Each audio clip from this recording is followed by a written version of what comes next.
अस्सलाम वालेकुम फ्रेंड्स, कैसे हैं आप लोग। सब ठीक ठाक से होंगे। आज मैं आपको बताऊंगा मोबाइल में आप किस तरह अपनी किसी भी फ़ोटो को, तस्वीर का बैकग्राउंड चेंज कर सकते हैं। तो उसके लिए हमें चाहिए एक एप्लीकेशन। उस एप्लीकेशन को आप प्ले स्टोर से डाउनलोड कर सकते हैं। तो वो एप्लीकेशन है ये वाली ऑटो बैकग्राउंड। ठीक है, तो इसके ज़रिए हम आज अपनी तस्वीर का बैकग्राउंड चेंज करेंगे। इसको ओपन करेंगे। ओपन करने के बाद आपके पास गैलरी आ जाएगी। गैलरी आ जाएगी तो आपकी कौन सी तस्वीर का बैकग्राउंड चेंज करना है। तो मैं इसकी तस्वीर एक लेता हूँ, ये वाली मैं तस्वीर लेता हूँ। तो इसका मुझे कितना साइज़ चाहिए ये देखिए। कोने से पकड़ेंगे, छोटा करेंगे, बड़ा करेंगे और यहाँ कर लेंगे। ऊपर से भी आप काट सकते हैं इस तरह से। तो मुझे ये पूरा चाहिए, ठीक है, पूरी तस्वीर चाहिए। तो मैं इसको अब ये जो एरो का निशान आ रहा है इस तरफ ऊपर सीधे आर पे, इस पर क्लिक करूँगा।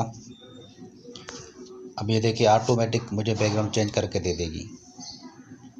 ये देखिए सिर्फ 5-6 सेकंड लगे इसका बैकग्राउंड चेंज करने में, तो इसका चेंज हो गया। अब इसको ये नीचे जो देखें ये डब्बे बने हुए हैं, यहाँ पे मुझे ये बैकग्राउंड दिखा रहा है। आप इस पर बैकग्राउंड चेंज कर सकते हैं, ये भी लगा सकते हैं। जो आपको बैकग्राउंड चाहिए आप इसके ऊपर बैकग्राउंड चेंज कर सकते हैं।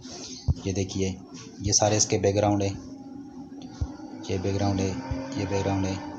ठीक है, अगर नहीं चाहिए तो हम इस पर कट कर देंगे, ये आ जाएगा। कोई भी बैकग्राउंड आप इस पर लगा सकते हैं। अगर आपको सिर्फ बैकग्राउंड नहीं लगाना, सिर्फ तस्वीर का बैकग्राउंड चेंज करना है तो आप इसको पीछे कट कर देंगे और बैकग्राउंड चला जाएगा। उसके बाद आपने इसको सेव कैसे करना है, ये एरो का निशान लगा हुआ है, इसको भी हम सेव करेंगे इस तरह से। ये सेव हो गया। अब ये हमारी तस्वीर है, ये हमारी गैलरी, मोबाइल गैलरी में डाउनलोड हो चुकी है।